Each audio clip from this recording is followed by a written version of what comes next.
আমাদের রিয়া বিরিয়ানি বানিয়েছে, এখনো খেয়ে দেখতে হবে। গন্ধ তো ভালোই বেরিয়েছে, কিন্তু মাংস ওর মধ্যে দেওয়া।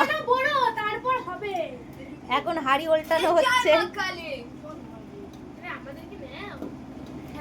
দর্শক আমরা দেখতে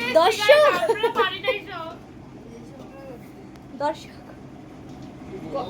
গরম গরম এই নিচে লেগে গেছে। ওটা লাগে না, চুপ কর। ও আচ্ছা, আরে দাঁড়াও, কুচে তুলে দেবে। ব্রো ওটা তুলতে হবে। ভাই লেগেছে, ভাই লেগেছে। ওটা লাগেনি, ওটা কুচে তুলে দেবে। এটা হালকা এরকম হয় ভাই। ঠিক আছে, ওকে মিশিয়ে দে। হ্যাঁ এখন আচ্ছা আগে এটা ঢাল, আগে এটা ঢাল, না ওটা ওটা পরে। পরে। এটা ঢাল না ব্রো, একটু কাচিয়ে ঢাল না।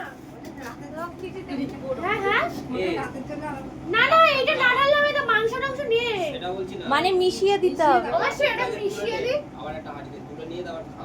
না না ঢাল মিক্স না করলে খাবে কি করে? মিক্স করার পরে রাতেরটাকে তুলে রেখে তারপর প্লেট বার। ওরে বাবা, এত এখন কেউ খেতে পারবে না, পাগলা কোথাকার। আমরা বলছি যে খারাপ হয়ে যাবে না, সেটা বলছি। আরে বিরিয়ানি খারাপ হবে না। এটা বাইরে এগুলো তো এক সাইড দিয়ে কাটতে হবে। খবরে কাগজ দিয়ে রেখে দাও।